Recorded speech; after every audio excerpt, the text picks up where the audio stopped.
So it's not quite Halloween yet, but our next guests are in the business of spooky. Adam Shefs is the founder of the Northeast Paranormal Investigation Society and is joined by Mark Ferrulli, the co-director. Nice to have you guys here. Welcome to Connecticut Style. Thank you. Thank you for having us. So Adam, you started this society. I think why? Let's start with that. Is this a hobby of yours? It is a hobby.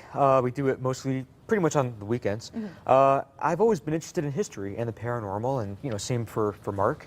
And we tried to figure out how can we bring the two together. And so what we started doing is we formed this team, Northeast Paranormal Investigation Society, in 2009, even though we've both been investigating before then. And we work with historical properties all across the Northeast. And what we do is we conduct paranormal investigations of their historic properties. So are these haunted? Not necessarily. Okay. Some of these properties have no claim of paranormal activity, but that's not to say there is no activity there. So we go in, we conduct investigations with all the equipment we have, DVR systems, mini DV cameras, all kinds of... Night vision too, right? Night vision, yeah, night vision, energy meters. And what we do is after the investigation's over, we then conduct a presentation for that historical society. I see. This brings public awareness to the property. The Historical Society can charge for admission if they wish to. Oh, sure. And they would keep all the profits, which they can use for renovation purposes, program funding, whatever they need the money for. That makes a lot of sense. So it's really, we're trying to document history through way of paranormal investigations. I like the sound of that. Now, Mark, it's not just you two. No. We have a whole team. We have about 6 people on the team. We all do investigations. We usually do them on Saturday nights. So seems like it'd be a lot of fun. I mean, do you get freaked out ever though? we do. Yeah, There's a little bit of a scare factor there once in a while when you don't expect something to happen. That happens. Right. All right. Well, you have some video that you brought with you, so let's take a look at that, and you can describe what we're looking at. Sure. Fanny, my name is Adam. Okay, so this is in Phelps Tavern. Fanny, my name is Adam. Okay. And I am in this room, Fanny Phelps' bedroom, and I'm introducing myself. Fanny, my name is Adam. Fanny, my name is Adam. And there is a response. You could actually hear it. You can actually hear My name it. is Adam. Responsive, I know. I just heard it right there. Fanny, my name is Adam. Wow. That wasn't anybody else in the room? Like you checked, it was just you, and that was Fanny responding? He was in there by himself. Wasn't anybody else. Whether it really is Fanny responding or another spirit, that's hard to determine.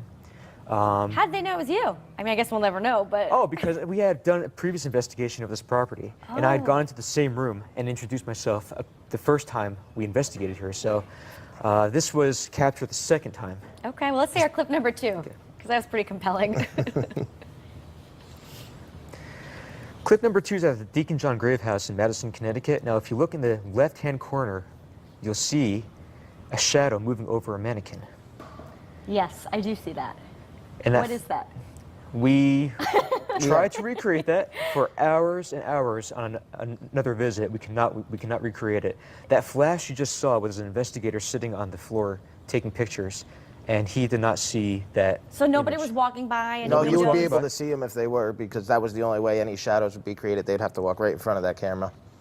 That's a little freaky. Now, were you there? You noticed it, or you take this back and you do some... We take all the evidence back home, all the material. We go through it. It takes about a week to go through everything, 2 weeks sometimes. And that's when we notice a lot of what was captured. Is this? Yeah. All right, let's take a look at one more video clip here. Okay, the Butler McCook House in Hartford, Connecticut. This was set up in the dining room. Now, if you look to the left side of the screen, you'll see an orb moving erratically. Oh my gosh. That wasn't a flashlight? That wasn't a flashlight.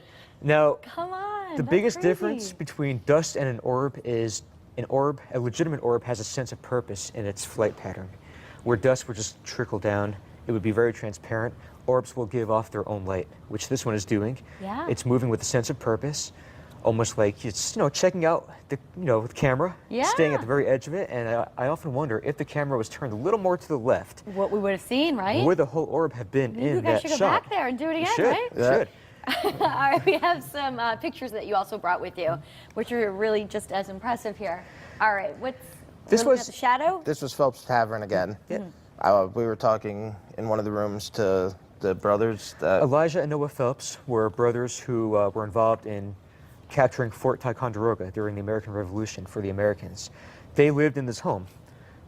So we tried to communicate with either one of the brothers and bring up their history in their involvement in the war.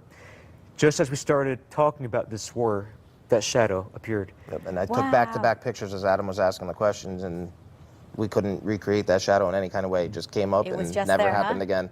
And we tried to make the same shadow, and we couldn't do it. So Wow. All right, let's take a look at our last picture, and you can describe.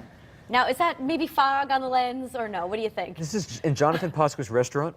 There's in an East Windsor, right? Yeah, East Windsor. Yeah. Okay. Believe it or not, there's an investigator sitting behind this Wow. fog, completely blocked out. Staff say that they do see a lady in white walking on the second floor from room to room. Whether this is the lady in white, we don't know, but we did capture this energy that is blocking out this investigator. Wow, and you really couldn't create that again if We you could tried. no, Great not that. at all. Wow, that's some interesting stuff. I'm a little freaked out, guys. Oh. But this is cool because you have some upcoming visits where people can come and see Yes. you. Let's put the information up on the screen. The Northeast Paranormal Investigation Society, you're going to be making stops at some local libraries. You can find, you guys have a website? Yes, it's northeastparanormal.org. Pretty easy. You're going to be in Meriden, October 8th. You're going to be in North Haven on the Rec Center on the 27th, Cheshire Historical Society on October 28th, and then the Wallingford Public Library on October 30th. And Probably worth checking out. RSVP information and all will be on the website as Great. well. Sounds awesome. Well, guys, thanks so much for sharing. Thank you. Coming up next, if you love peanut butter, you are going to love the cookies we're making today. We're heading into the kitchen with Abby Dodge when Style returns.